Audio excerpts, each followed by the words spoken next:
All right, I'm back. I got the reads and everything, and what a difference a couple hours makes. As all of you already know, I literally just found out about the untimely and shocking passing of Bob Saget, and I don't even know what to say. I'm just absolutely in shock. I don't know what else to say than what everybody else said. Just like absolutely the nicest guy and just so goddamn funny. And absolutely loved making people laugh and loved jokes. And whenever I would text with him, he would go on until you stopped. Like, I don't care if it was like 3 a.m.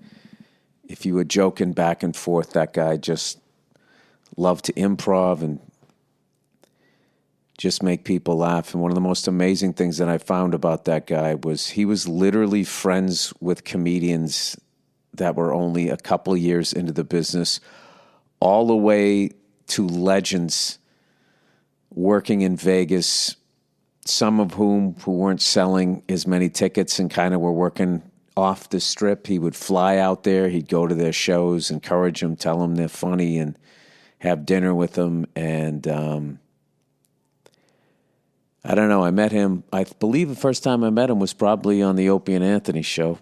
I can't remember if it was the Virus tour or if he was in studio first, but I was immediately just struck with how down to earth he was. It was fucking Bob Saget, right? Who, and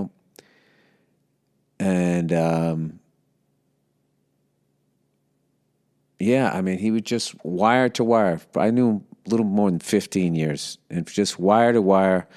Was just an absolute sweetheart. I'd never had one argument with him. He was just the nicest guy, and I really very thankful that I had a very complete friendship with him. We told each other that we loved each other, shared, stories about growing up and how the hell we both ended up being comedians. And, yeah, man. If that guy wasn't making people laugh, he was out organizing a benefit to help other people out. And that is why you see the kinds of tributes that he's getting. It's just fucking brutal. Fucking brutal. I'm absolutely in shock. So, with that, wow. Well, Jesus Christ. Someday I will tell you guys, I'll tell you more stories that he would get a fucking kick out of. But it's always tragedy plus time. So, all right.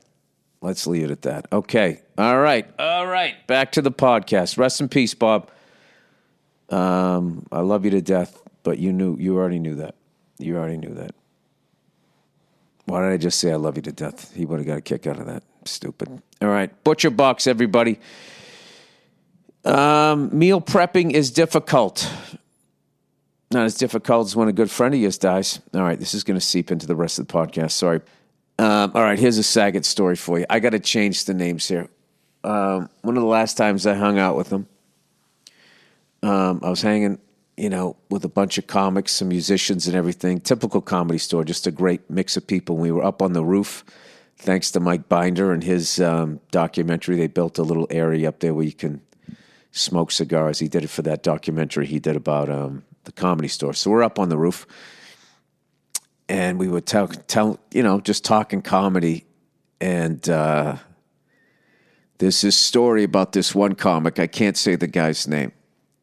But his deal, this is so bad, his deal was when a comic would die, he would call up that comic's agent and be like, oh my God, I heard about so-and-so, I'm so sorry, I just want to make sure you're doing okay. And then they'd be like, oh gee, so-and-so, I'm so glad you called, it's so nice of you to reach out.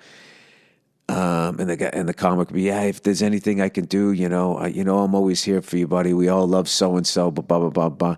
And then in the end he goes, yeah, listen, and if he had any corporate dates on the book you need me to cover, just let me know. He was actually calling up to take the dead comics gigs under the guise of acting like he gave a shit. So anyway, how do I tell the story without giving away who it is? There was a story, a comedian, his wife was downstairs making breakfast. The guy died in the morning. Okay, that's the loose version of what happened. So we were all just sitting there thinking about that.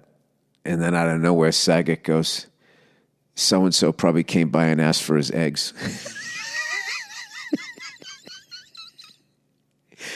I can't do it justice. I also had to leave out so many details, but it was the fucking line of the night. And I remember I was up on the roof with Bartnick, and Bartnick has this thing when somebody just does a really dark, sick joke, which was so much of Bob's humor, which is so funny because he was such a loving, caring guy. He could just go so dark. I remember Bartnick just closing his eyes and just threw his head back and started laughing. And I remember laughing and yelling out, line of the night. And I remember seeing how happy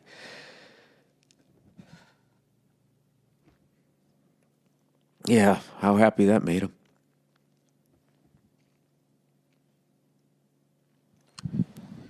You know, there is something to be said about dying young, because then you don't have to hang around and watch all your friends die. You know, I always wondered what it was like. You know, these people lately, like Betty White, dying at like fucking 99. It's just like, you literally, everybody you went to school with is dead. Everybody, you got like movies you did, like everybody's dead. That's got to be like, why isn't anybody asked? I guess it's not a nice thing to ask an older person, but I would love, you know, like one of my relatives lived close to 105, and she was on like her third set of friends. She was a card player. You know, she always played bridge and everything. They always say that's so good for your brain. And she just was sharp as a tack right to the very end. And I remember my relatives telling me, yeah, she's outlived the people she grew up with, the next generation, the generation after that. Yeah, she'd always be playing cards with women in their 60s and 70s. And, you know, I'd come back, you know, and every 10 years there'd be a different group of women, and she would still be sitting there. It was just fucking, it's like one of those actors that just never leaves Law and Order. The whole cast changes around him. All right, anyways, that is the end of the podcast, everybody. And, yeah, man, this was a weird one. Once again, I can't believe Bob is gone. And, you know, if you guys didn't know him, go read all the tributes, and the world would be a better place if everybody tried to be more like the great Bob Saget was. That is it. I will talk to you guys on Thursday. Okay.